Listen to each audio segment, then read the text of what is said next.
Hi everyone welcome to my new shorts. आज थिला रुबीर birthday तो दिन बेला सी पळैथिला स्कूल मु भी पळैथिली मो ऑफिस काम रे सेति मंदिर जाई पर नथिलु।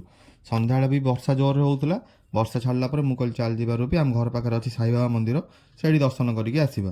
तो सीधा आमे पळै आस्तुलु साई बाबा मंदिर। एठी रुबी किनला फूल भोग आउ दीप। बाहर थिला दीप स्टैंड रुबी एठी लगे देला दीप। दीप लगे सला पर आमे सीधा जाइथिलु मोर साई बाबा मंदिर भितरकू। मंदिर रे भाईना को देई दिथिलु भोग।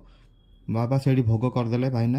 भोग कर सारापर आम बाहर को आसलु। बाहर थिला आमर नवग्रह मंदिर से नवग्रह को दर्शन कलापर पाखे थिला आमर पाखे थिला आमर भागवत टुंगी। तो भागवत टुंगी टी बुलिया पलैलु भितर को आम भागवत टुंगी बहुत सारा फटो बहुत सारा बही थिला। से मत लगी जाता भोक तो रूबी मुझे चल जाओ मंजिनिस। सीधा आसी पहुँचलु मंजिनिस बाहर बसते आम डगिज भाई।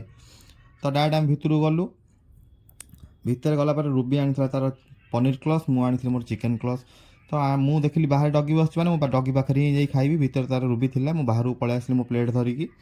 तो से आग खाया पूर्व मु आग डगी देदेली खायापी। सी कौन कला ना खाली चिकेन ही खाऊँ आ ब्रेड जमा ही खाऊ ना। तो से बाछी बाछी मुझे चिकेन देदेली आ ब्रेड जोड़ा मु सब लास्ट को खाईदेली। देख से सब जाओ चिकेन खाऊँ मु सब जाओ ब्रेड खाऊँ जमा से ब्रेड बिस्किट टोटाली खाऊ ना। तो से बाछी बाछी देदेली। रूबी कौच तुम आउ खाइब कौन ताको तो सब देदेल।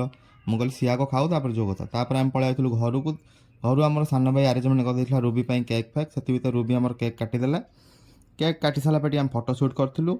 आम झील को धरी फटो उठे रही। बाय काल देखा नेक्स्ट शॉट।